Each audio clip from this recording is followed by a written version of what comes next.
Hey there, guys. It's Metro, and today I'm back with my main man, Cop, and this time we are in the Tol Dagor dungeon. And you want to tell him what just happened here, Cop?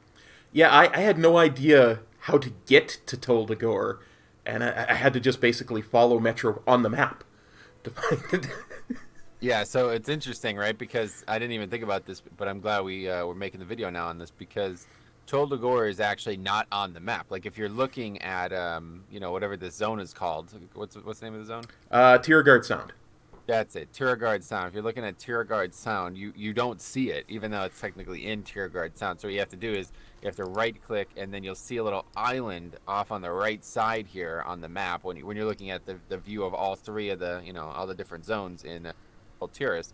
You'll see a little island. If you click on that, then it will open up the thing there. So if you have no flying and you never have the flight path here, the only way to get here is actually water walk across the water or just swim. It looks like you're going to get fatigued, but there's a path that you can follow if you pay attention. So otherwise, you can obviously just fly out here, no problem, or get the flight path, or get a summon. Once you get a summon here, you just get the flight path. You're good. So anyway, that's step 0, knowing where the dungeon is. Maybe we should have talked about that more with other dungeons, but first time I expected to hear about that. So, okay, so let's talk about Tol Dagor. Okay, this is definitely my it's the dungeon I enjoy the least. Let's put it that way. We've talked about different dungeons being my least favorite for different reasons, but this one I think is just the poorest design overall. And it's the one that's the least fun for me as a Blood Death Knight. So we're going to start here by doing something a little different. We're going to not pull much of this trash at all. Now, there's a strategy that if you get into this, really odd group, you might see they do where they pull all of the trash here and then try to skip a ton later. I never have done this to any success whatsoever. I've only ever done it once.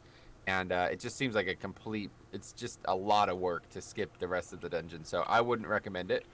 But yeah, this is the way I normally do it. So typically you're going to run around the side here. Now with the Death Knight, I can water walk and you can just run here. You see, basically what we're doing is trying to get to the first boss. You can go all the way around the side here. And it's very easy with water walking, but you don't actually need water walking to do this. Okay, so let's go back and I'll show you how you can actually do it without water walking as well, and why it's just as easy. People always think like, oh, like after they changed the water walking mount stuff, people were going nuts about this, but you don't actually need it. So I'm going to click it off, and as long as you just kind of hug the shore here, you're not going to swim. You know what I mean? And you're not going to aggro anything either. So it's just as fast to do that. Like it's not any slower to not have water walking. So I still, to this day, people are still like, water walking, I need Pat the Froth. It's like, no, you don't actually need. You can just do that. So anyway, that's we're now ready to do the dungeon you've gotten here. So first pack that I always like to start with is these silt crabs. Long story short, they don't really do anything. It's just pretty much a straight AoE pack. I mean, there's some mechanics on trash that we'll talk about, but this trash is just easy enough. The only problem is you're really the first boss is a pretty long one. So I never know like what's best about CD usage, honestly. Like, should we save CDs? Should we use CDs? I usually use Rune Weapon here. Pack takes long enough. By the time we pull the boss, it's almost back up. But yeah, I don't know. It's up to you guys. For me, it depends on the week, obviously. But you'll learn this as you go.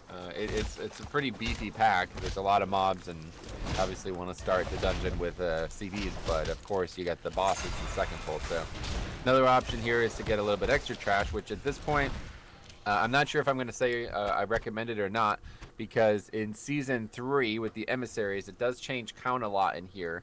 And we're going to talk about ways that is going to be altered throughout the run. But I just don't know what it's going to look like in Season 4. So let's just talk about the general overview of the dungeon and what we do in Season 3. And then maybe things will change for you guys in Season 4. But if we needed a little bit extra count for a variety of reasons, I would also pull these Vice Jaws. Now, we're going to fight them anyway because you're going to see them a couple times throughout the dungeon in random places. And you should be aware of them because as the tank, they're extremely dangerous. They put this debuff on, as you see. Massive chomp, maximum health reduced by 5%, and it does indeed stack. So very often I would have pulled the pack that we're currently fighting with the pack that we were fighting before, and these Vice Jaws are gonna live. They're gonna live. People are AoEing, they're not attacking them. It's gonna be a little bit before these things die. I've had upwards of 11 stacks on some of these packs with these mobs here. So you're going to want to be really careful if you're fighting those. Just keep an eye on that. Kite them a bit. Let the stacks drop, okay? Another thing that you'll see a lot of times people do to start out here, we're gonna have to wait, but there's this patrolling pack with these stinging parasites. They're gonna come. They're gonna get a little bit close to the boss too. So I think some people they used to get these just as a defensive mechanism. Like they used to think you needed them, otherwise they'd aggro on the boss, and they do aggro on the boss every once in a while. But they're basically just the same mobs that are present on the encounters, so it like doesn't even really matter. All they do is they put up this debuff on you, like. I know exactly. Yeah, it's on cop right now. Itchy bite. Yeah, so they just attack, and I don't know if it's just based on their melee attack. I'm not actually 100% sure how this works because it's so inconsequential. But when you're fighting these mobs, you'll notice you have a small dot on you. That's basically the AoE them down. Now, those same mobs are present on this boss, which is Sand Queen, first boss of the dungeon. And this boss is actually strategically really simple, but mechanically, you know, in terms of execution, it caused a lot of confusion at times. Let's talk about that and why that's the case. The boss basically has only one phase. She's like attackable the whole time until she goes underground. When she goes underground, you know, a new mechanic effectively happens, but it's very there's nothing to explain. It's just obvious what happens. You're taking magic damage and you're getting pushed from side to side, so there's really no counterplay to it. The main strategy on this encounter, though, is these little hills. It's like a little dirt hill. If you run over it, you're going to get stunned and take a lot of damage. Now, you might not notice that this is dangerous on a lower key, but I'm telling you right now, if you get hit by one of these hills on a hard key, you're going to die, because not only is it going to put you very low, but there's a lot of other kind of ambient damage going on. It also summons those bugs, like we said, so the big problem with those bugs is that oftentimes they're going to the healer, or basically just not to the tank. So if you have one on you, you should probably try to kill it, because it's going to keep stacking that dot on you, or you should just probably try to get it to the tank, you know. And classic, and people think that it's not their problem anymore, but you know, if the tank doesn't have aggro on something that's damaging you, let's bridge the gap there, you know what I'm saying, and help that situation. Oh, should whisper in me. Anyway, yeah, so let's go ahead and pull the boss, because there's really not a lot going on. Just make sure you don't get pushed into the sand. That's literally it. Kill the boss as fast as humanly possible. You're going to want a bloodlust here. A lot of people save Lust because it's kind of just like the last boss in Shrine, where like the boss starts, like the phase starts like about 60% over is probably the best way I could put it. Like, she's going to go down pretty quick. So if you lusted on the pull, you're going to waste about 15 seconds of it. But still, I think it's worth it, because this boss is just a pure out burn. And I don't see why you would not use CD's puller. So yeah, let's just pull it. It's pretty straightforward. Honestly, this is one of the more... this is probably like one of the most simplistic bosses in the game. And I think they made it so simplistic because originally I think they wanted the affixes to interact with these mobs, because they're basically trash mobs, as you see. Those are the mobs that we were just fighting. So they spawn on a player. There's only 2 of us here in 0, but of course on the proper key there'll be 5 of us. And here's upheaval. So you're gonna see this is the other thing we were talking about. It spawns 1 drone. Oh, and then there's also this mechanic here, the upheaval itself. It's just gonna knock a player up. Just be aware, if you're next to the person with it, you'll get hit too. So whoever has that needs to make sure that they're spread. Otherwise, that's it. But as you see, I'm getting gradually pushed, and it might be pushing me into these sand mounds, whatever. Sand traps. You can AMS to prevent them, as you'll see here. Watching an AMS, it'll make it go away, and it won't stun me. I could also use Icebound to clear them. You know, it's not a bad idea to clear them, but really you can just move the boss side to side, and then there's nothing there. I don't know. This boss is really straightforward. But like I said, I think originally there's a real problem, like necrotic and some affixes. This boss was insane, and it was kind of just a gimmick. So I think, yeah, so there's upheaval on top, as you see. I think it's actually nature damage. I'm not 100% sure how it works. I think it is, but it's definitely you know, you can use an immunity. You can use things like Cloak of Shadows, I guess, too. And yeah, just spread out, basically. Make sure, like, basically if 5 people get hit by that and a real key, that's that. They're gonna just go. Anyway, okay, so yeah, an odd start to the dungeon, where we're going like 3 easy trash packs and then a really easy boss. But it's gonna get ramped up, let's put it this way. So again, another pack of these parasites, same thing as we were just talking about. They're gonna do the small dot on you. Really straightforward, other than bolstering or you know, busting or something like that. Just kill them. There's no thought involved here. Now, this is where things begin to get interesting, okay? The way the dungeon wants you to go is down this hallway here, towards that vice jaw and some other trash. But the way everybody else is going to go is through this sewer. So Tol Dagor is interesting and equally frustrating for the same reason, because there's a lot of different things. Like there's doors that you could open, but you need somebody to open them. Let's put it that way. So obviously, further cementation of rogue being mandatory, and I don't know if it's ever going to change in here. The only thing to think about in season 4 is maybe the doors aren't there in the shadow realm or whatever, like when you're fighting the lieutenant in that void realm thing. Maybe you can just walk through the gates. I doubt it, but I don't know. I think rogue is still going to be mandatory for this dungeon, sadly. Now there's other options. We just looked it up to make sure. Let me just, so I don't get misquoted here. It's blacksmith, monolite skeleton key will work, inscription, scroll of unlocking will work, and jewel crafting, jeweled lockpick will work. Now I don't, like, I'm trying to look into it, and it doesn't seem like anybody could use them if they're not those professions. I'm not 100% sure that's a fact, but I'm 90% sure it's a fact. So, and there's also other things to open besides just these gates.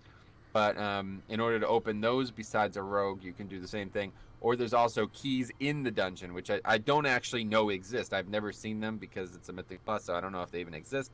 But you're not going to be looking for them, let's put it this way. But the only way to get past this gate here is with one of those 4, either rogue or those 3 professions. None of us in the group are one of those options. So unfortunately, we can't show you the optimal route here today. But I think this is a good thing, because if you're a new player doing this for the first time, you're probably going to eventually end up coming across this route, which is just way, way, way worse. You're going to be way over count. It's going to dramatically change how you do things, and a big part of why is because as you're running, you're going to run into these little hives of parasites. Again, the exact same mobs we've been fighting, but now they're even in higher volume, so it's not it's not any easier, but it's not really any harder either. Just be aware on some fixes again. As you run over those, kind of like you see it's like almost like filth coming out of the garbage disposal there or something like that. It's going to spawn these parasites, so it's going to happen a couple times on the way, and then you're going to have a vice job. So if you are going this way, don't just like jump or use a speed, like a roll or flying serpent kick, because if you pop both of those at once without realizing, you're going to have a ton of stacks of this debuff. And like I said, it's not that dangerous, but I mean it does if you have 8 stacks of it and you apply another 8 stacks of it. That might be death, right? I don't know. So, but yeah, just another vice jaw. This is just a really suboptimal route because of the way things work, especially with the fixes. So, but yeah, you should see it for sure, because just in case you're going this way, and we'll backtrack and show you what happens if you don't go this way. So anyway, here there's more crocs. Okay, at this point I like to pull 3. Pulling more than a couple is still going to be dangerous. You know what I mean? Especially on any real key, because these mobs are going to stack up this debuff pretty quickly. It's not super quick, but they're gonna take a while to die, and you got 3 of them attacking you. So by the end, like I said, I've had it up to like 80% health reduction and stuff like that. And let's put it this way: it's hard to survive when you have 80% less health. Would you agree with that, Comp? I would definitely agree with that. Yeah, you don't have to be a pro to realize that, right? So look, I already have 7 stacks. Look at that, 35% reduction, and that was only on a 0. So yeah, just give yourself a break in between combat and then pull the next one. Now we're gonna kill this, and then we're gonna talk about what happened, because obviously there's we're about to come up on that first skip that happened, so we'll show it here. Okay, so typically if you skipped, you'd end up here. Okay, this little sewage drain here, I'll show you. It's just also locked. I mean, no, this is just the same gate that we were talking about before, right? So as you see, there's the entrance on the other side of this gate. The rogue opens this, then you come up through here. And you just now skipped all of that trash, which is, I think that's always good. Like, there's a couple ones that it's like, you don't really want to do this week for a variety of reasons, but that one you always want to do. That trash is really suboptimal. Now, try to think in 4 dimensions here. The crocodile that we just killed is still going to be alive, right? If we did that skip, and it's going to aggro. If you can't just walk by, like no matter how much you hug the wall, it's still going to aggro. So really good option. That same rogue that just opened the gate, he could sap it, and then you'll be able to sneak by without putting it in combat, or you can just pull it with this thug. On teaming, there's 2 thugs or whatever, so it's kind of complicated, but this mob type isn't really anything special. He's going to do a couple casts that you can interrupt, as you see, debilitating shout. I believe that they interrupted like one of those abilities that if it gets off, it's gonna silence your spell casting if you're spell casting. But I don't really know because I just interrupted all the time. When you're fighting one mob, if a single cast gets off, yeah, something's. Okay, now we're progressing up the hallway, and we're gonna see some new mob types. We see Cutwater Striker and Arsonist, and again, you're gonna see very almost unmemorable trash on the way up here. The biggest part of this trash is that it runs, like we were talking about in previous dungeons. And this is why I hate this dungeon so much, because literally, I don't think there's any mob in here that doesn't run. There's probably some, but it's very common once you're in the prison itself that these mobs are extremely pesky, and they're really just there to be a pain. It feels like there's nothing actually going on with these mobs.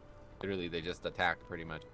There's some mechanics, but I don't feel like they're anything that anybody would ever need to know about. Like, throw rock. Does that sound dangerous to you, Cop? Not in the slightest. No, I mean, it's called throw rock, right? This isn't Final Fantasy Tactics here, where you're gonna get knocked off a platform if you get hit by a rock. So it's not dangerous, you know what I mean? There's nothing like this mob is literally just auto attacking me and putting up a debuff that can be dispelled. So that's why 101. Just dispel the debuff if you need. Not a big deal. It's magic damage. Now here's where things start to get interesting though, because you're gonna see a lot of this here. A lot of this just nonsense yellow mobs just kind of hanging out. These mobs are probably, what are they doing? Like playing Hearthstone or something? I don't know. So this is typically if you're doing a dungeon, you see, oh, yellow mobs, just crush them, right?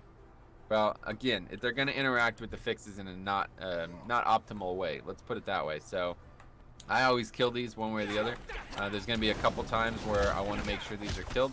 And the main reason you want to kill these even on a week where they're not going to interact with the dungeon is, as you see, they're going to start running. And you don't want to aggro them by accident and have them run into another pack. So there's mobs all on that side. This is a really complicated dungeon, so I feel bad for Cop. But yeah, let's just go over here and I'll show you. Like, there's these paths that don't go anywhere. Another gate that can be opened. But, like, why would you ever go this way? You know, this is not the way you want to go, right? So, like, gonna have to be aware of this. There's a bunch of paths in here that are just kind of dead ends. They don't really go anywhere, and that might be problematic for somebody who gets lost easily. I don't know anybody. Yeah.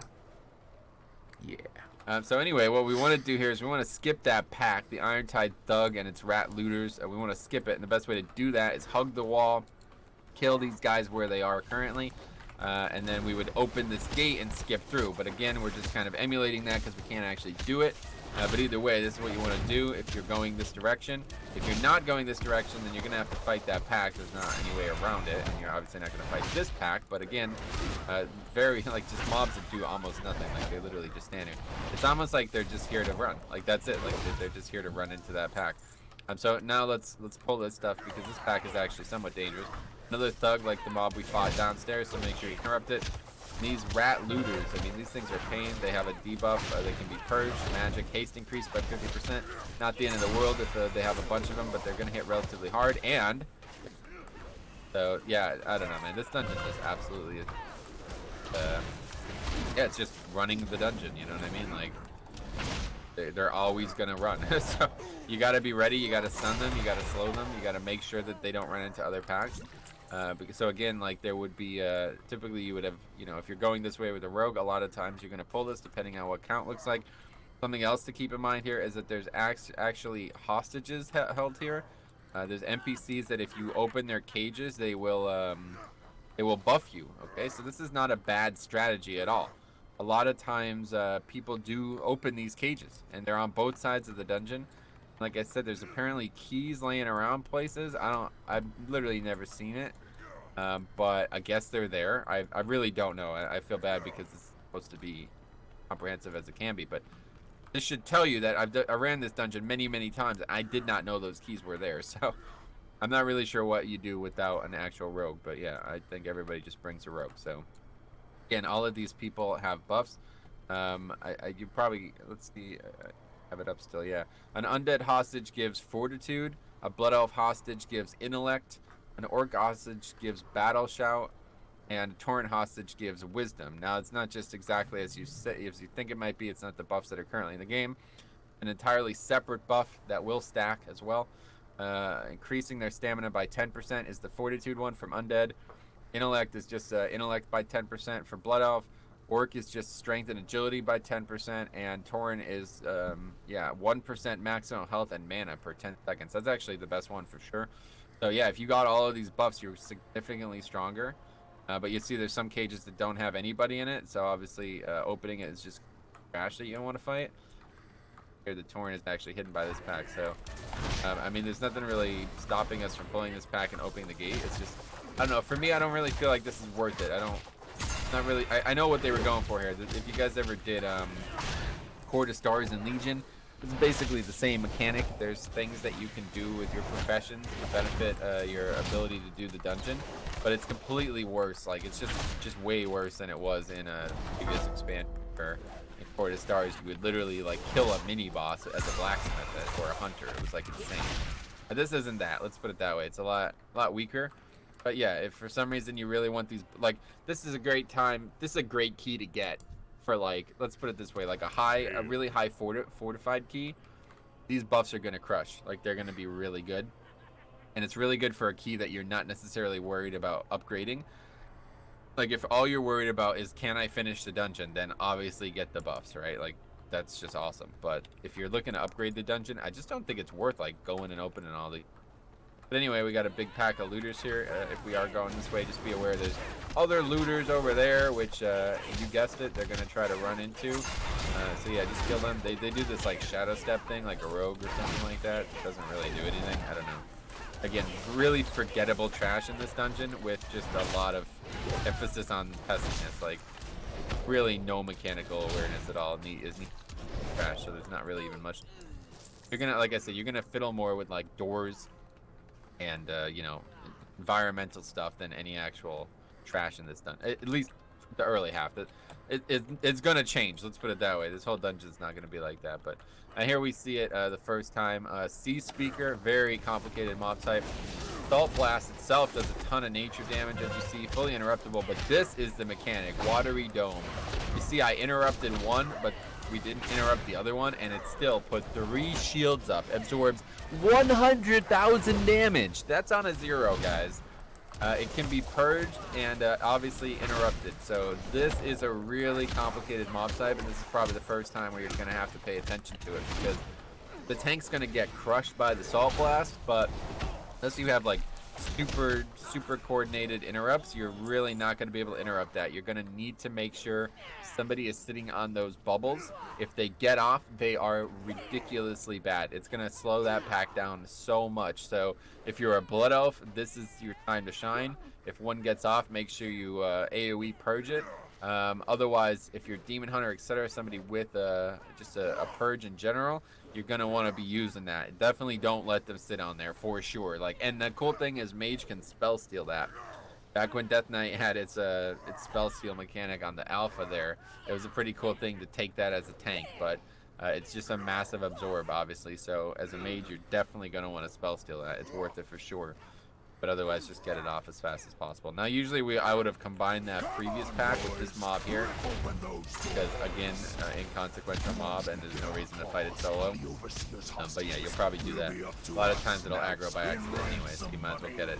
Now again, we're gonna walk in here. We're gonna see a bunch of yellows. This is a way more important area than you probably realize out of the gate, though. This is actually where we're gonna fight the second boss. So you definitely want to fight them here. You definitely want to get them out of the way. The previous plot I told you about, you don't need to necessarily worry about them. But this set, you do not want to have on the boss, because you never know what's going to happen with them. So just get them, open the door, you know, when you walk in the door, get this here.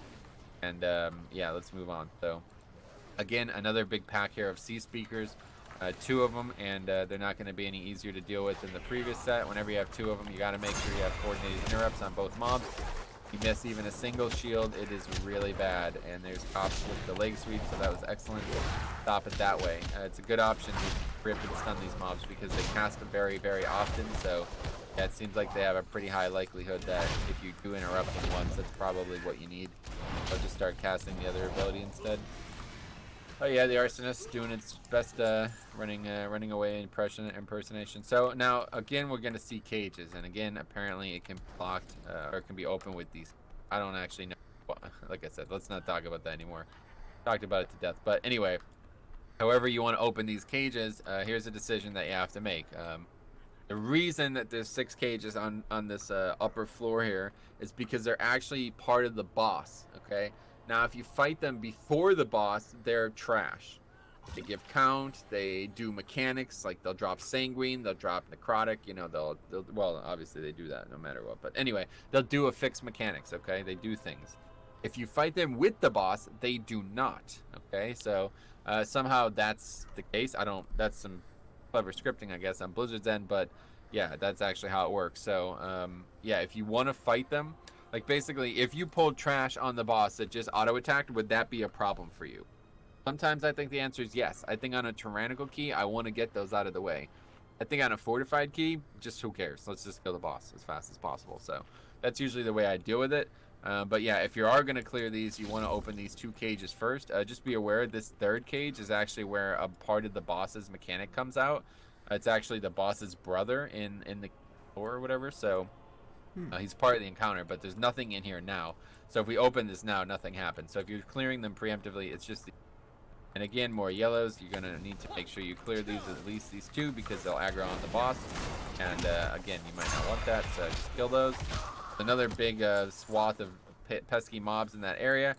Just, I guess, you know, skip them. They shouldn't really ever get anywhere in play, but if you want to fight them, you can. They're just burning those boxes or whatever, so no big deal. Here's things get a little bit interesting. I'm going to show you a little bit of tips here. And what I like to do here, so again, there's 3 elites, the arsonists, that are going to run. Then there's the yellows, again, that are going to run. And then there's the hardest pack in the dungeon right here. Okay, so we'll talk about that when we get to it. But what I like to do, pull these around the corner. Okay, just fight them here. So then if they run, the worst they're going to do is aggro this garbage over here, not aggro the big pack. All right, and it's a very, very, very dangerous pack. I'll explain why when we get there. But yeah, again, just 3 unforgettable, or whatever, forgettable mobs. Very little danger here at all. Really, the hardest part is the running. Just kill them, make sure you prevent them from running, and yeah, just try not to aggro any extra trash here. As you see, I actually have 6 stacks of this forge thing. I mean, it's really not, like, it's whatever. It's a little dangerous, but we can just tell if you have a healer, which we don't in the group currently, but that'd be fine. It's really not even, it's not even dangerous, even with multiple stacks. So now at this point, what I like to do is bang a hard right here. Make sure you don't, basically, if you get a little bit too close, I'd say if like you're on past skull, to the left of skull, you're too close, okay? So what I like to do is bang a hard right here, kind of hug the wall, get these yellows, 4 yellows here, kill them against this little wall here, all right? Kind of create this little barricade for themselves or whatever, I'm not really sure, but either way, kill them here, okay? And, you know, don't let them run into the freaking pack. Now, it's more important than it sounds, okay? This pack is not your average pack. This pack is actually fighting each other, as you see. It's already in combat. It's fighting each other. It's basically a warden who's, like, you know, in charge of the prison fighting against the prisoners. So that's cool and all, but that warden is extremely dangerous, and it's because of that mechanic there. That lockdown, that thing will destroy you. I'm talking about, like, you'll get one shot on any serious key, and it's because of this buff he has, heavily armed. Damage done increased by 100%. But movement speed reduced by 50%. Now, this is a very, I don't want to call it like an inside tip here, but it's something that I don't think a lot of people know or even care about. But I have had a lot of trouble with this pack. Like, even as a tank, I die here all the time. And I see a lot of other people die here too. So what I like to do is, don't attack this cop. I want to show this, okay? What I like to do here is this. Now, it's not going to aggro this stuff. This stuff is not in combat with us. As long as they're in line of sight to keep casting on the warden, they will do that. As you see, they are not doing damage to me. They are just attacking the warden. Until the warden is dead, that is their primary target. It's dead. Look at that. Boom. Pack is not in combat with us. So we basically just split pulled that as the hardest pack in the dungeon. It's an option, okay? It doesn't need to be death grip either, just any taunt just to move the mob to you, as long as they're in line of sight. The thing is, if you pull them over here, you know, if you run him out of line of sight, the mobs are going to try to get to him, and then surely you're going to accidentally hit them with AoE, then they'll be in combat with you too. Any damage done to them will, they don't care about the warden anymore. They're very upset with you, and I could understand why. You know what I mean? That don't attack, right? It's rude, right? Wouldn't you say, yeah, Cop? Absolutely. That's just not nice. Mm-hmm.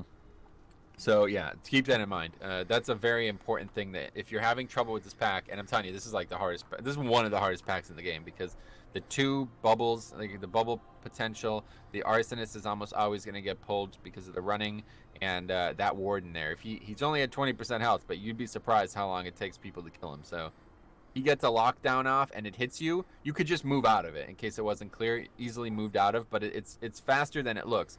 You get hit by lockdown, you will be releasing. So anyway, now at this point, it's just a very easy pack. I mean, it's packs that we've been fighting. Rip the arsonist in, because it will definitely aggro at some point. Just get it out of the way. No reason to try to split pull there. A great interrupt from Cop, one of the best. That was excellent. Interrupted 2 different casts at the same time there. And again, these mobs are going to run, so another problematic thing is that they might run into the boss. Thanks a lot, John J. Blizzard. Working really well here. So just make sure that they're not running into the boss, okay? It's suboptimal. Let's put it that way. Don't want them aggroing the boss. And there's, again, multiple ways to do this. So anyway, once you clear this stuff out, there's more cages. Like I said, 6 cages total. We showed the previous 3. Now there's another 3.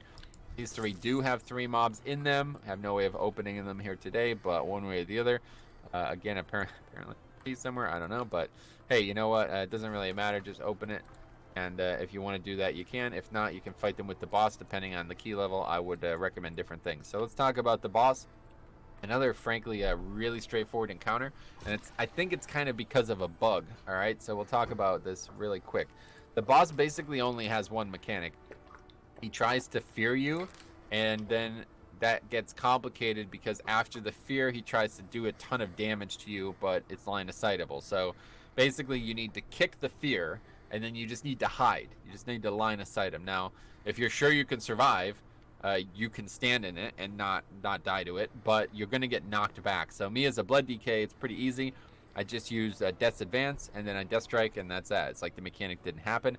But otherwise, what people usually do is they kind of tank him where he is right now, and then they use this first area here to line of sight. Just any of these little these support columns here, they'll block the line of sight on the ability as long as the tank isn't moving.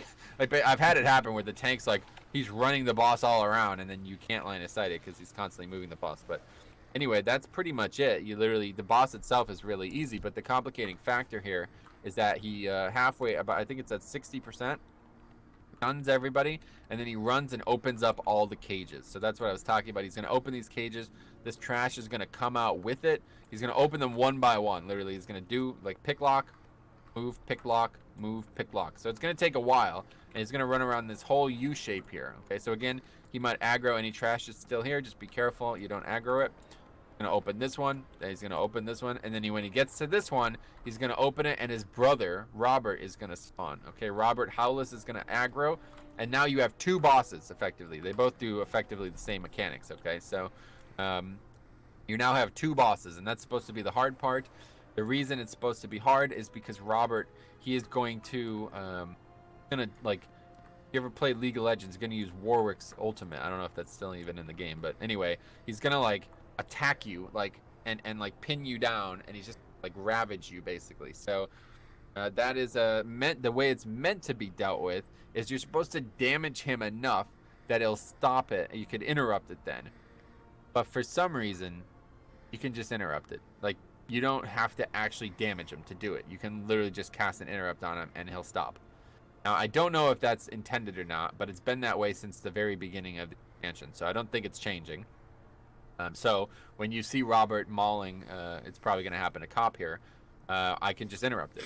The problem is, you also still have to interrupt the fear. If people just focus on interrupting Robert, they're going to miss the fear. Like, somebody still has to interrupt the fear, otherwise you're going to wipe here. Like, the mechanic is very, very, very, very easy, but it's deadly. You know what I mean? So if you don't execute it, you're going to die, okay? Now, another thing is you could Icebound. A lot of times I would save Icebound. The mechanic that causes him to go from 60 and run around and opening all these cells is also a stun, though. So a lot of times I just might use Icebound there to try to keep up with the boss. But yeah, you're going to see this fight is just, it's a very odd fight. A really just perfect example of this dungeon. It's a very odd fight. He's going to aggro all this trash. You're just going to kill it. And then you're just going to deal with the mechanics as they come. So let's just see what happens here. Nothing really crazy going on fight-wise in here, but the few mechanics that do exist are really punishing. So Big problem here is everybody, you know, pops their CDs, and if you're on a really low key, you're not actually going to, you're not going to get much value out of it at this. It might actually be like 70 he does it. So he stunned us, and, you know, that's, our CDs are wasted now. But anyway, he's just going to run. You can keep damaging him. Hey, it's not like he's immune or anything like that, fully damageable. Just kind of collect the ads as you go, and there's also some yellow mobs in there, so you might have those aggro too if your people are going in there and attacking them. Yeah, literally, I mean, if you have enough damage, you can literally kill him before the phase resumes. So, otherwise, you kind of want to focus on these mobs. And here you see Robbie. He's going to now complicate the encounter. So, one way people deal with it is they just kill this stuff.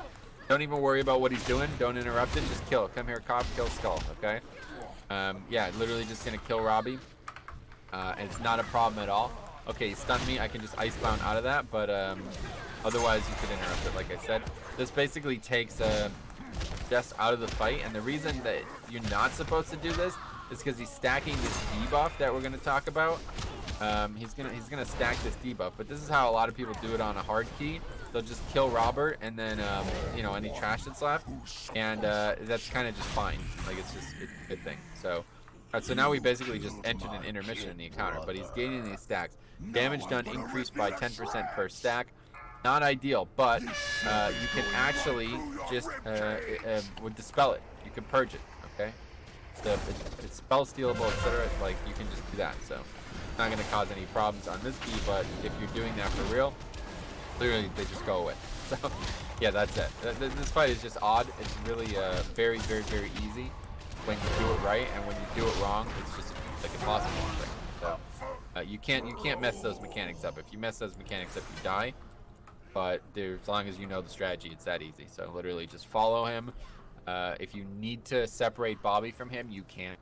Otherwise, you can just kill them both on top of each other. It's not that bad. Like I say, on a fortified week, I'll probably just do that because you can just burn them down. A lot of people lust there. Don't lust on the pull for the exact reason I said don't use, you know, watch out with your CD usage. You're definitely going to waste lust if you lust on the pull. So just get here, get in position, get all the trash. Where if you're going to fight on top of Jess, you're going to lust and you're going to kill him with Bob. Maybe you probably don't even damage Bobby. You just, you know, deal with him doing his mechanics, and just make sure you interrupt him. He's also going to cast the fear. One weird thing about Robert is that he kind of starts running around this hallway like if he's I'm not really sure what he's doing. It's literally sometimes he just runs from here to over here to the other side of this gate, but of course the gate's still closed when you're fighting the boss, so that means that he's going to run from one side of the hallway all the way around, and then he's going to try to fear when he's over there, and you're going to be like, oh, I can't interrupt him because there's a gate here. I don't know. I think it's bugged. I really don't know. This dungeon's just a mess. Anyway, here we got this jailer. He was actually hiding this Vulpera. Vulperian confirmed as an allied race, and I think this is the first hint at it. He literally he captured him like a Pokemon, and then he deploys him, and now we're fighting both. But yeah, the jailer here's a new mob type. I guess we should explain it again. Spell damage taken reduced by 75%, and redirecting damage to the caster. So these jailers you probably want to stun if they're doing that mechanic. Otherwise, just kill them. Again, pretty forgettable trash. Not much mechanics happening. You're going to see another one of these things up here where the mobs are fighting each other. This time we have an officer and a thug. Again, the mobs, we've seen these mobs already, and they're all just kind of fighting each other. Two mobs against one, and there's the officer's riot shield, so you just that you're fighting it. Once they're all attacking you, they'll all be action effectively, so just stun them. Handcuff as well, they do. Basically the silence. I think it actually stuns you technically, but it's just going to prevent you from really taking any action. So yeah, just interrupt as much as possible on these mobs. Prevent them from casting. Oh, where's the looter going? Oh, of course it's running. See you later, looter. But anyway, this time it can't actually run anywhere, so it doesn't really matter. Like, not going to go anywhere. But okay, we're coming up to the hard part of the dungeon. From now on, trash doesn't really get any harder, but things get more important. So this is the home stretch here. If you do this part well, you're going to crush this key. Do it poorly, you're going to probably fail the key. So again, we see an officer and a marine, a new mob type in this marine here. This is basically, it just kind of shoots fire stuff. You're going to see it here. But one thing I want to bring up here is that there's trash all over this place. We'll actually show it here shortly. But just be aware, it's pretty easy to accidentally aggro this trash over in this room here. So I like to try to pull these back if I can, pretty easily with Death Grip. But as you see, suppression fire, this is just a frontal cone. I'm trying to shoot out fire, so try not to make it hit anybody else. It puts a dot on you. AMS as well. And Riot Shield, you're going to want to stun that again, prevent it from, just slowing the pack down. Just don't let her cast it over and over. The fire frontal is going to hit me and only me. That's what you want. You want to make sure it doesn't hit Cop too, because he's a good guy. He doesn't need. You don't deserve that, right, Cop? That's right. Okay, good. All right. So anyway, now is another gate ahead of us. A lot of times you're going to skip. This is another really good one to skip because if you're going left, there's a lot of complication in the trash over here. We're going to have to fight it today, and a lot of times you're going to have to fight it. So just be aware. But if you're going to open that gate, you're going to usually Rogue Shroud as well to skip these flame casters on the side here. There's 3 of them, and they're pretty dangerous, especially because the spotter's probably going to aggro. But I do want to talk about this because if you pull this pack here, and you're a Blood Death Knight, I've noticed this as Blood Decay. It probably happens as other classes too. Okay. If I use Dancing Rune Weapon on these mobs, somehow the Dancing Rune Weapon's Blood Boil copy will hit the mobs inside this room here. Okay, there's mobs in this room. They're kind of hanging out like a little bit of like a mess hall or something. I don't really know exactly what's going on. But yeah, they're in there, and if you aggro them, like if you hit them, they're going to fight you. Otherwise, they're just going to hit you unless you... Right, so... it's very... this happens every time I've never used Dancing Rune Weapon on this pack and not aggroed them. And it's always up here, so I always get baited into doing this. Just be aware of that. I don't know what other abilities are similar to this, but you might aggro this stuff through the wall, and it's a problem. It's a real problem. Another problem that I should have mentioned in this dungeon is this right here. You actually probably have noticed it throughout the dungeon, but you can see mobs that are just hundreds and hundreds of yards away from you because they're not actually that far. It's basically just like about maybe 80 yards up and down, but it's like 3 floors below you. I can see these targets, and I accidentally target them all the time. Like, they're not attackable. I can't grab them. I can't aggro them from here. Sometimes they might also aggro too. Like I'm talking about aggroing stuff through the wall. Sometimes aggro's through the floor too. I've had that happen, and it's going to happen on the outside of this area coming up as well very often. Somehow aggro stuff through walls and through layers, and this is... Don't make a dungeon like this again, please, Blizzard. I don't know what the hell you were thinking here, but you didn't master it. Let's put it that way. So let's just... Fine, we'll move on. No more up and down dungeons with all these different hallways, okay? Anyway, we are going to have to pull this stuff today, and a lot of times you will too. Officer, again, another one of these mobs that you're going to want to make sure you don't let them redirect damage to themselves too much. So, not a bad idea to pull it solo, handcuffed too. So let's see that go off. Yeah, it just silences you. That's good. Cop can easily interrupt that, but I've been a naughty boy this year, so he's not going to interrupt. He's going to let me get punished. And that's just... I won't let you get punished. Alright. Anyway, now here's where things get kind of crazy, alright? This is a really big pull. It's 5 mobs total. This flame caster, you see, I marked it with a box, alright? It can actually be split pulled, obviously, with Death Grip when it gets away, or any type of... You can just pull it, and it's a caster, though, okay? This is a new mob type that we haven't seen, so I'm going to grip this solo, and we'll talk about it. As you see, it's aggroed on Cop. It casts this Blaze mechanic, can be interrupted. You should definitely interrupt anything that you can interrupt in any dungeon, but it's really not that big of a deal. As you see, this does fire damage. I think, and then here's the fuse lighter. So that's an avoidable mechanic. It's just gonna shoot at the ground instead.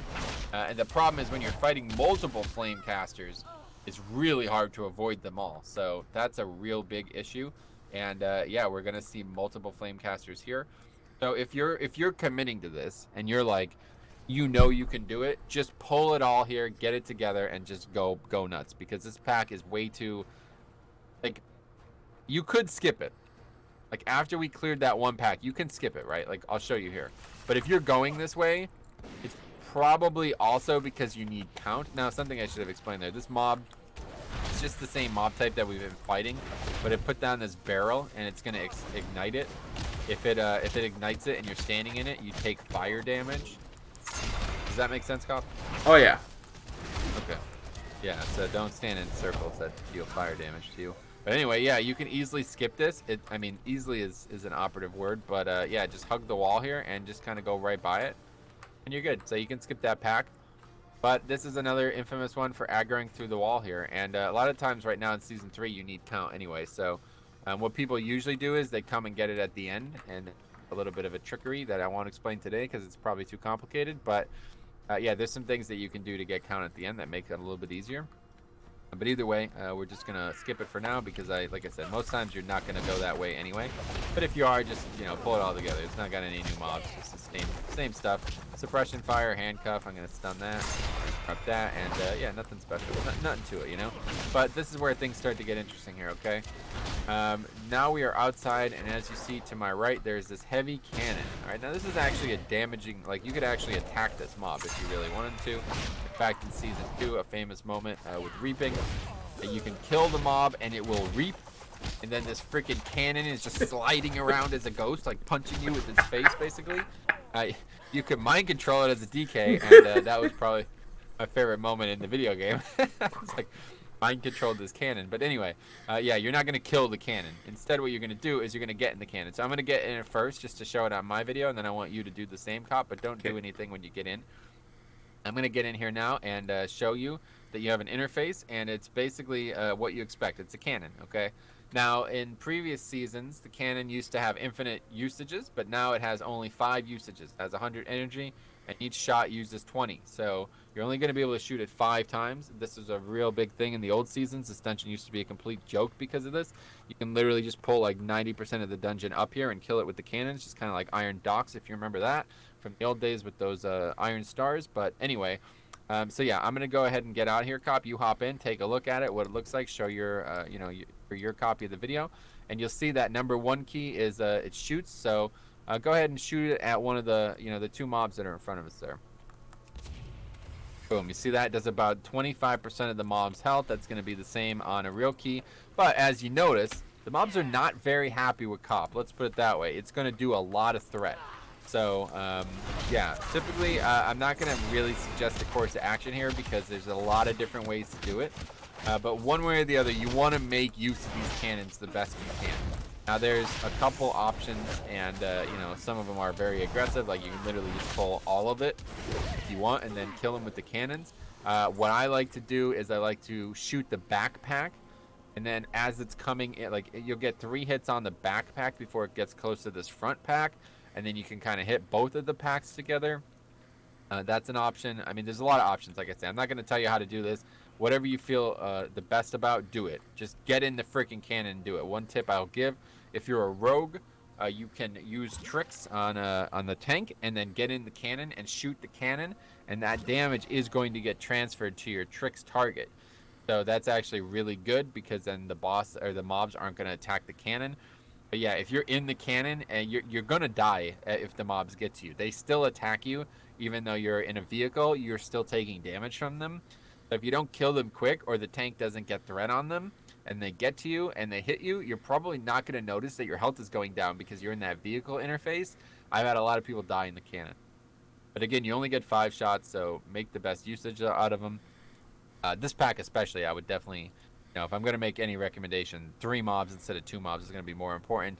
But yeah, combining them is probably your best choice. If you come out of the gate, pull those 2 with those 2, combine them, blah, blah, blah. But there's some more to this than that, okay? First of all, there's these barrels here again. Now, these things can actually be picked up and moved. And that's going to be part of the 3rd boss. Looks kind of cool. Look at the barrel. What do you think, Cobb? You like this barrel? It's a nice little barrel. All right, go ahead and pick it up, and move it around. Just show, show the mystique of the barrel. So, anyway, yeah, you can move that thing.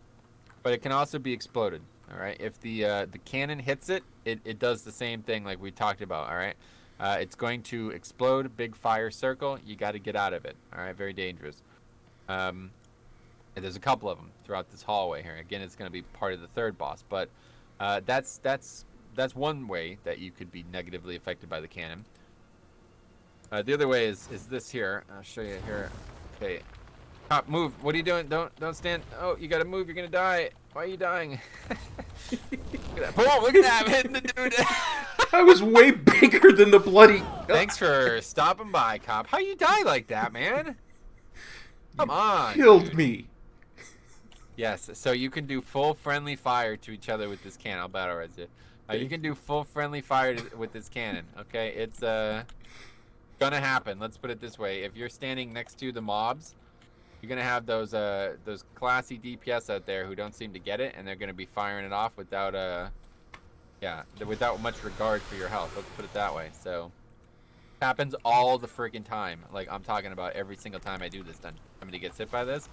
Usually does about like 60 or so % of the health. I don't know if that. I guess that probably maybe that scales with the key level. I'm not exactly sure how it works. Just be aware that if you got hit for like 50% of your health, it's probably because the cannon is being fired and you're in its firing radius there. Okay. So yeah, I mean, these are the same mobs we've been talking about, so it's nothing really new, but just again, make sure you're aware of this, interrupt, whatever, move, whatever is applicable, you know what I mean? But yeah, you can see here, obviously, you're going to want to kill these with the cannon. That riot shield is going to make the pack slow, and casters, especially, make the pack slow, so just be aware. Another barrel here, another great little barrel here. You can pick that thing up. Another really nice little barrel here. It's probably one of the better barrels. Better barrel bureau is up here, so that's really good. But yeah, I don't know, just messing around. So yeah, that's good. You can move them, do whatever you want. It's not really part of it, but anyway, again, full friendly fire. So what I like to do here is I like to again aggro this last pack with it. As they get closer, you'll be able to hit both. Do that, I actually hit both there, and then you kind of just want to lead them, so you're making sure you're knocking the front ones back, keeping them separated. But as you see here, I've you know, the mobs are now on me. Maybe copy want to get in and fire the last 2 shots off there. How it works, but they're on me, so this is perfect. It's not a bad idea to have the tank get in here, but did like 4 mobs with that shot. Could have one more shot, I think, or do we use them all? No, we used it. All right, gotcha. So either way, yeah, 20 energy, 100 total. So just keep that in mind. But yeah, so yeah, that's probably the best way you want to deal with this pack. I mean, there's not a lot of options here at this point. Just you're gonna want to pull them together and burn them down. Otherwise, you can line of sight. There's often an emissary in one of these 2 packs. Oh yeah, if you're looking at this for season 3, the last remaining time in season 3, if there's the enchanted emissary, that's the one with the big kind of arcane looking shield. If you do damage to that mob, it reflects some of that damage to you. And the cannon does damage, put it that way. So, yeah, don't one-shot yourself. I've seen that happen many, many times where somebody shoots that emissary and literally gets deleted. Like, that's that. You need to make a new character. That's how hard you get hit. Okay, so let's talk about the 3rd boss now. I think this is... there's... Anyway, don't worry about those keys. Anyway, so this is the 3rd boss now. And, again, this is one of the easiest bosses in the game. There's really only one mechanic, and somehow people still manage to wipe. If you wipe here, this is kind of like Azarok, the 2nd boss in Motherlode. If you wipe here, it is because an absolute lack of dedication to the mission. That's it. That's the only reason you will die. People are just not paying attention, not interested in doing the one mechanic that the fight offers, okay? So the mechanic is basically the barrels, all right?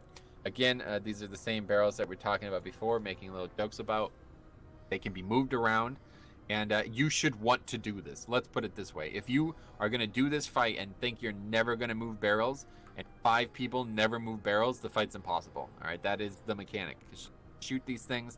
They're going to take up about probably 25 to maybe, depending on where they are, more like 50% of the room's real estate, and you are going to die if you get hit by them. So the way the fight works is she's going to summon more barrels. A lot of people thought that it was a good idea to move the barrels out of the room early.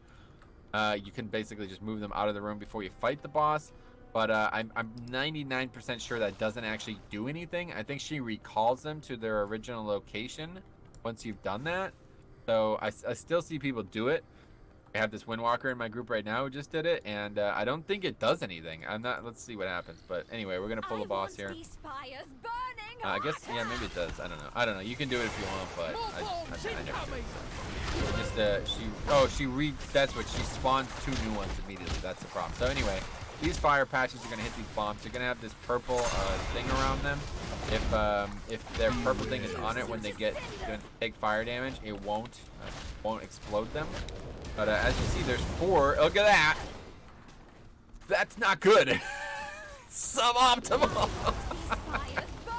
So that's what the fight looks like when people just don't do any of the mechanics. Basically, neither of us moved a single bomb. So yeah, you're gonna want to go ahead and get them. But just get them, put them against the wall, so you know if their area is not covered. making sure you're watching out for that cinder flame mechanic. Otherwise, you got to find an area to hide so you're not getting hit by this fire. There's usually a pretty good opportunity to hide, but yeah, I mean, this is what the fight looks like when you don't move the barrels. Like, they're just all over the place. It's gonna be really messy. So this is an everybody type mechanic. You can't just do this, and you can't just not do this and expect the fight to go smoothly. It's almost exclusively gonna go poorly. The cool thing about this fight as a tank is that she doesn't really do anything there the whole time. And as you see, we're having a lot of trouble moving them because there's only 2 of them. So many barrels that every single person really uses it. But it's pretty easy enough to just kind of stay by the sides of the walls. The big mistake I see, as you see, actually Top just made it. Didn't really have consequences on 0, but it would have been a big problem on Mythic Plus. People will be out moving the barrels as she's casting this ability, Cinder Flame. It does a ton of damage. Get hit by it, it's like a massive frontal cone. But as you see, this is what this fight looks like when this couldn't have gone better. Like, look at this, just an absolute freaking mess. So yeah, I'll just move the barrels, okay? But yeah, just try not to get hit by the Cinder Flame as when you're moving the barrels. Just kind of keep an eye on her, because if it hits you, it's just like a giant frontal cone, and it's probably gonna crush you. Probably won't die to it. It's still better to get hit by it and move barrels. But ideally, you'll just not get hit by it and still move barrels. Now you can release, if you die here, you can release right here. Literally in this room, so there's a cop back. But anyway, yeah. Okay, so that's, I'll tell you that's like the test of, that's like, I don't know. If you fail that fight, I would probably just give up. Alright, thanks anyway, guys. We did our best. We're done, because this last boss is way worse. Like, the hardest boss in the game. I would have to say, I think it may be the hardest boss in the game. Now, the trash leading up to it, we're going to see these wardens again. It's the mob we were talking about earlier. 100% damage increase, movement speed reduced though. And it does that lockdown mechanic. This is a really skippable mob if you have any type of in combat or out of combat CC, that is like rogue, demon hunter, etc. You're going to want to do it. If you don't, you could also skip it. But the problem is coming up. Another cannon, you really got to make good use of it. So what I like to do, go ahead and paralyze that mob cop. What I like to do is paralyze it or whatever, you know, just not actually try to skip it, but just get it CC'd and then bring it down here. Now cop, come out and go get into the cannon and shoot. Okay. The reason you definitely want to shoot these mobs here is this mob here. This priest mob type is extremely annoying. It's going to try to, basically, everything is bad. This inner flames mechanic, it's going to heal itself. On top of you're not hitting. Well, that's suboptimal. Anyway, okay, yeah, just come on out, kill him normally. But yeah, yeah. So you're gonna want to. This is definitely what I would recommend for sure. You do not want to fight this pack properly. You want to kill this with the cannon. So make sure you do it. The problem is there's more mobs to come, and they'll be more complicated without the cannon. But it's not anywhere. Look at this. This mob is just healing itself like crazy. Literally healing to full. So, I mean, we might honestly wipe here. I don't know. This is not going to plan. But yeah, we got to kill these mad quick. And if you're gonna fight them without the cannon because somebody messed up or some weird, you know, something's going on, just be aware you have to interrupt that inner flame. If it goes off even a single time, you're gonna have wasted like minutes. Like, this is really bad to be fighting this back. So really bad. A lot of really complicated mechanics in this. This is the only time it is actually in the dungeon. I don't know why that. I think they literally just made a really pain in the type so you would properly. As you see, cop got hit by the righteous flame, and you got disoriented, I believe.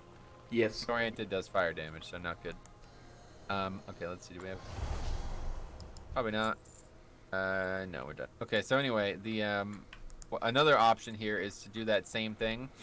CC the one, kind of keep these 2 down here, and then go up here and get these 2 wardens as well. This is probably a more aggressive play, but it's definitely worth it if you can pull it off. Because 2 wardens, they're not as dangerous as 2 of those priests, but, you know, what I like to do here is if we just kill those priests, you just kind of bring them down here, slow them, shoot them with the cannon, kill them, whatever you got to do, but one way or the other, you got to make use of the cannon. If you're going to fight them normally, make sure you don't get hit by the lockdown. Because it does a lot of damage, let's put it that way. There's also a little strategy that you can do here, kind of like we talked about in some of the other dungeons, where you can just pull them and run them over to the side. Like if I was going to do that, I could just kind of bring them over here where you want to go. Come on over here with them, and then the DPS and the other people can just kind of hug the side there, and they can get by on the other side. And then they can just res the tank and be done with rogue. similar type of strategy that you're going to see in a lot of skips, so it's an option for sure. But otherwise, you can kill them, whatever. You usually need count, like depending on what you do. Season 3 at least, they're usually needed. So, okay, yeah. So that's trash. 100% count at this point. If for some reason you don't have count, though, let's just go over that real quick before we get into the boss. It's gonna be pretty long. If for some reason you don't have count, what a lot of people have done in the past is you could actually hit the walls with the cannons. I'll just quickly go over it because it's kind of interesting. You can hit the walls with the cannons here, and it'll actually aggro the trash from the other side of the dungeon. I mean, I'm not necessarily sure that's a good thing, but I guess it's kind of good. So this happens all the time. Again, with rune weapon and abilities like that, it'll aggro the stuff through the wall. But basically what you want to do is, I'm going to get in this cannon and then shoot this wall. You would have to save cannon charges. That's why I didn't bring it up earlier, because it's ballistic. Oh, look, I can see Cop up there. Hey, man. Hey. Cannon down here. You see me? I have no idea where you are. You disappeared on me again. Okay. Anyway, so yeah, so you would typically shoot this wall right here, and it would aggro trash, but I don't know. Like, I wouldn't ever do this, really. I don't think it's worth it. I wanted to talk about it real quick before we start the last boss, but...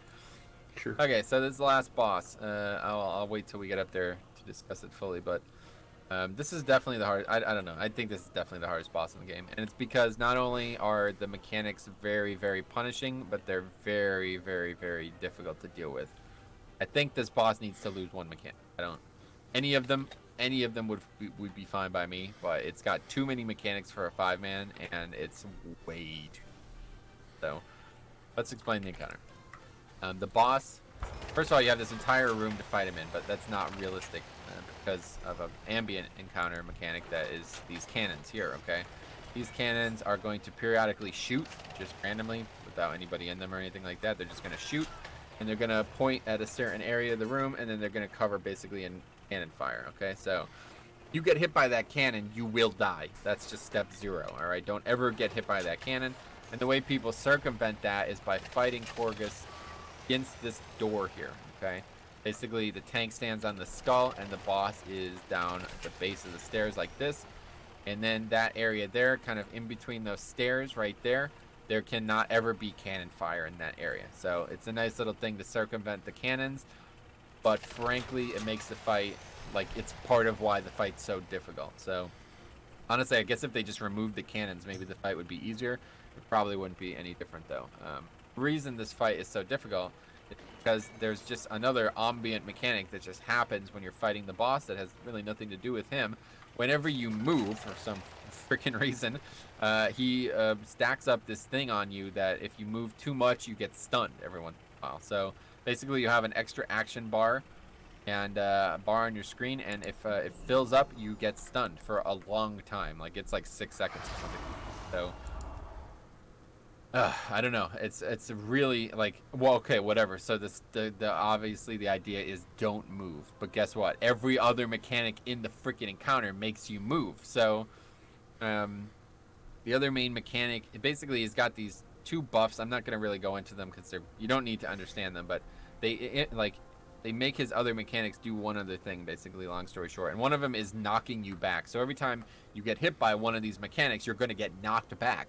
So that's another reason to tank him in this corner here, because you can have these spots open. So this is actually just a mirror of the area that we're in right now. So I'm going to explain, just, pretend we're in the area down there where I've laid out, but we're in this area instead, okay? So this is the way you would typically do it. The boss would be right here, okay? The tank would be right here.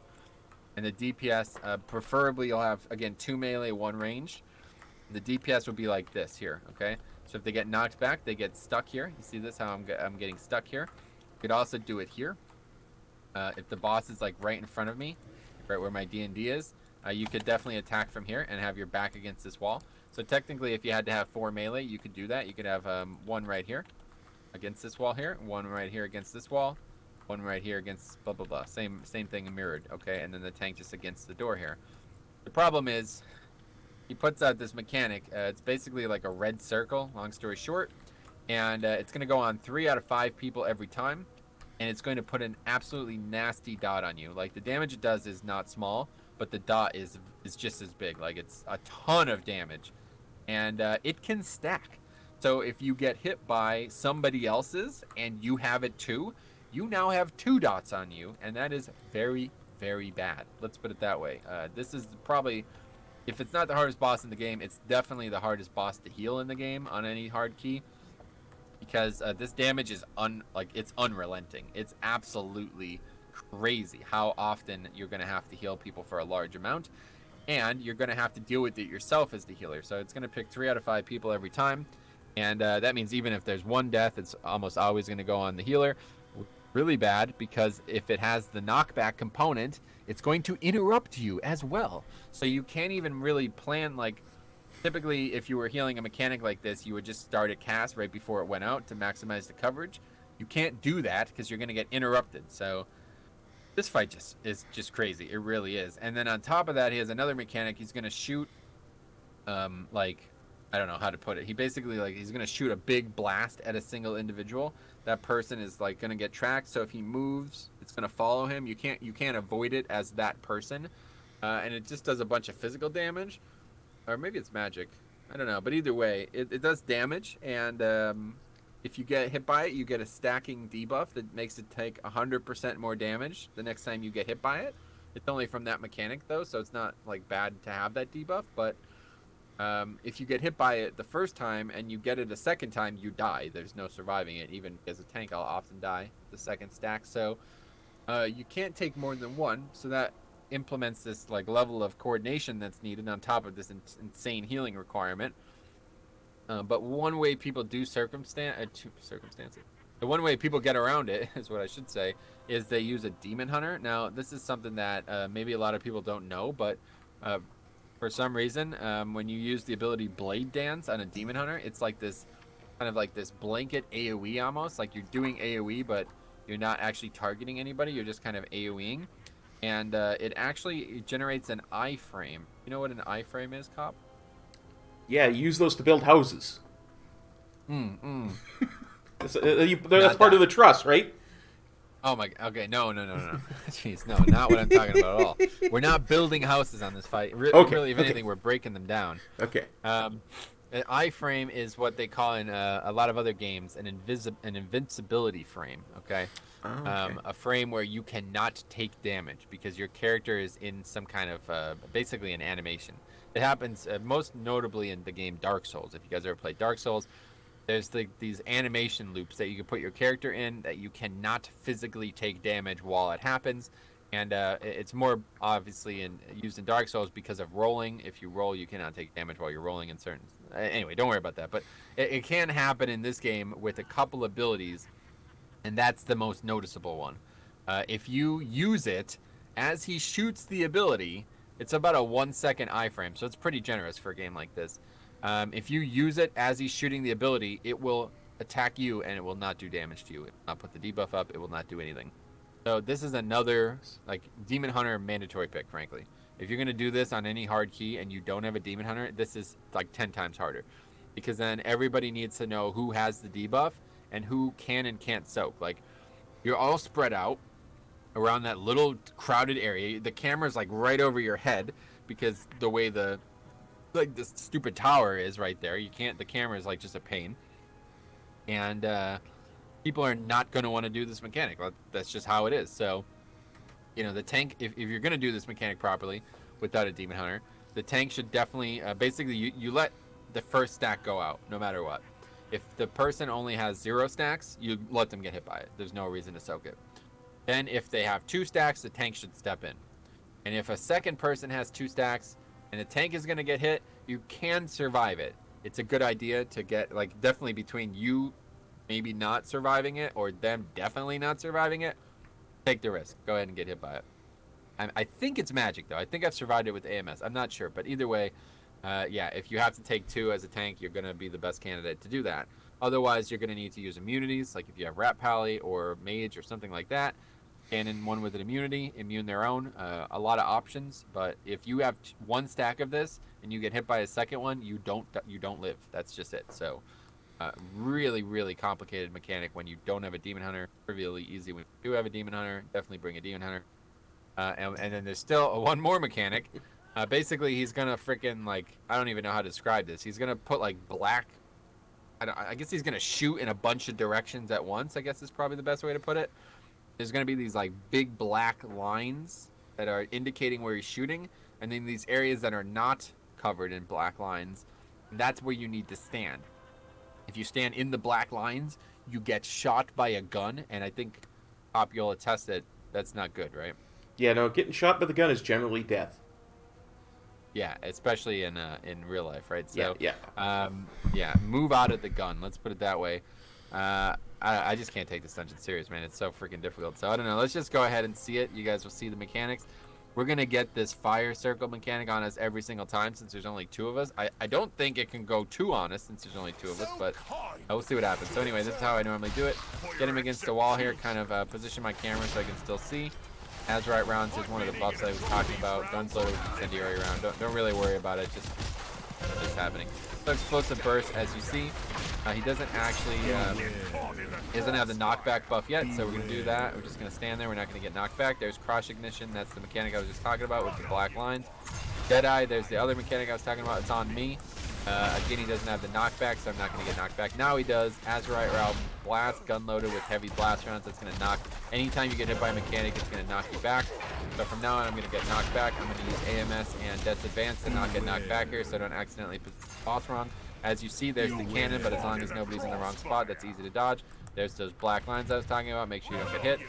There's Cop getting that ability, Deadeye, but he doesn't have any stacks, so it's fine. He's just going to survive it. Gets knocked against the wall. Perfect. Absolutely perfect. Azurite rounds again. He's going to refresh the fire buff. No big deal. Doesn't matter.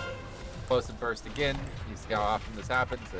Every 10 seconds. Knocks me back. No big deal. I survive. Just make sure we're spread out enough so we don't get 2 stacks from each other. And at times you might get some crossover. Oh, so now Cop has got a 2nd stack. So I'm going to stand in here and try to survive it. Obviously it's a 0 I do, but you wouldn't recommend that on a real key. But yeah, now I have 2 stacks. As you see, increases damage by 1,000%. That's much percent. Would you say, Cop? That's a lot of percents. Yeah, so don't percentage. Don't you're not going to survive that. But anyway, this mechanic is actually really easy to see if you're far away. But there's the stun mechanic that I just want to show. So yeah, you see that little bar. I don't know. It probably it looks easier than it is. I wish I stopped by the stream sometime. Go dig up some Tol Dagor keys from the stream. The amount of times we have had like 14 plus minutes coming to this last boss and then failed to upgrade the key. No, failed to finish it. Honestly, I think that probably happens just as often. This boss is an absolute wall. The amount of times I've literally gotten here and not finished the key happens I swear to God, every week on Tyrannical. This boss never goes well because everybody's spread out. You might have people up here as well, so it's hard to heal. It's hard to like keep everybody topped off. The healer's going to constantly be getting knocked back after that portion of the fight when he buffs himself, and I can't say this enough, guys. This fight is extremely difficult. I would say hardest fight in the game. Certainly the hardest fight to heal. Let's talk about what we went through in this dungeon. We went through like almost irrelevantly painful trash. Like how annoying the trash is. Basically, only mechanic is that it runs. That's about 50% of the trash in this dungeon. It just runs. And you're in these cramped, tight hallways with mobs on all sides. There's doors that are openable that you might accidentally aggro mobs through that you didn't intend on aggroing them because of random abilities that don't function properly. There's this up and down layer where even now I can still freaking see nameplates on my screen. Like you see these nameplates on my screen. You probably see it too, Cop. These mobs that are like literally like 4 floors below, but because they're not 100 yards away or whatever the range check is on Plater, it's still viewable, and I could click on them, and I'm going to accidentally click on them, and it's going to confuse me thinking I'm in combat when I'm not. Sometimes you are going to be in combat because these mobs do aggro at times, even though they're 1 or 2 floors below you. You're going to have one of the hardest mob types in the game with that, one of the most mechanically important mob types in the game, at least with that bubble. If that bubble gets off multiple times, you're just going to be fighting a bubble. It's literally 100% of the health of the mob, so you're going to be fighting 2 times the health of the mob at times. It's got probably one of the most damaging, like damage dealing mobs in the game, and the lockdown mechanic. If you get hit by that, you're gonna get one shot. It's got this cannon mechanic that's gonna pretty much require you to use it perfectly, otherwise you're gonna just time. Like the timer is absolutely like it's a thought. You know what I mean? They didn't just give you the cannon and say like, oh, this is just completely free. Especially now that they've nerfed it, you have to use those cannons well, otherwise you're wasting a lot of time. People might get in the cannon and they might shoot my main man cop and he's gonna die, and if he dies and he releases and we shrouded past the mobs, he's done. We can't get him. He's gonna have to invis spotter. He's gonna have to run and die. This is just a really, I hate to say it, just a very poorly designed dungeon. There's no ifs, ands, or buts about it. The dungeon is actually easy, really easy on most weeks. Like the problems with it is sanguine. These tight hallways are covered in the freaking blood. Things like busting, bursting, explosive, things like this where the more mobs in general that make it worse, and then you aggro even more and it gets even worse and worse and worse. But it's not hard. Like it's outside of those like combinations, it's a freaking joke dungeon. It's just a pain. Everything about it is just annoying. And then it's topped off with, without question, the hardest boss in the game. And certainly the boss with the least avoidable mechanics. That's the real problem with this boss. You can't avoid any of this. There's nothing you could avoid. You're going to take constant damage from all of these mechanics. There's no way to outplay them. Literally just have to outheal them. That's it. Or, use defensives, health pots, healing stones, whatever, So, what do you think? I just remembered something when you talked about having to use an invis pot coming back. I actually did one of these. I think it must have been season 2, because I'm pretty sure that I had Juan Somdi's buff, but we had skipped a pack, and I died. And what they told me to do was go ahead and just aggro mobs and then run back into the room with that one boss with the barrels and die there. And they rezzed me in this room that we're in right now. When I was down in that room, they were able to res me up here. That's interesting. That's I'm sure. This is the interesting part about this dungeon, and it's also the reason why it sucks.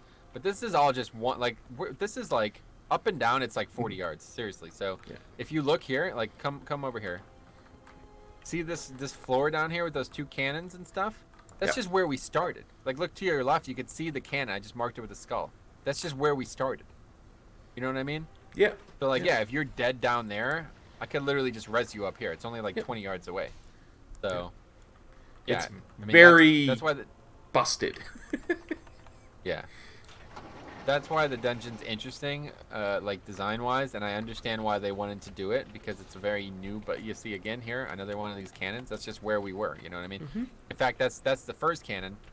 When I was showing in my version of the video, you probably didn't realize this, Cop. You were standing right here, and you couldn't realize that I was in that cannon down there. I was like, "Hey, Cop, what's up, man?" You're like, "I'm lost. I can't find you." I was literally just down there, even though that's like probably like not 5 minutes, but it's like 2 minutes of travel to get down there. It's just right there. We can see each other. So it's a cool concept for a dungeon, but it's a terrible concept for a Mythic Plus. So I don't know. I've spoken enough about it. I really, the dungeon is not that difficult. If you do it on a fortified week, on a week where there's not fixes that complicate things, this is actually a really, really easy. In fact, for a long time, this was my best key for a long time. So just find it on the right week. It's a joke. Use the cannons well, but a hard tyrannical, like a high tyrannical, this last boss is freaking devastating. And you're not going to realize it, because the other, at least 2 out of the 3 bosses, they basically do nothing. The first and the third boss, like, they have one mechanic. I don't know what they were going for with those bosses. Those are just joke bosses. And then you get here, and this boss has more mechanics than the other 3 bosses put together. So, yeah. It's an interesting concept that's done poorly, I think. Yeah, like I said, this would be amazing for a non-time dungeon. That's fine. That's all there is to it. It's a great idea. It's cool. It's unique. But for a competitive atmosphere, it's garbage. Just frankly garbage. So, anything else? No, that's it. My head's starting to hurt from this dungeon, I tell you. All right. Thanks for watching. I'm sure this one's going to be... It just wasn't an ideal situation without having the gates openable, but...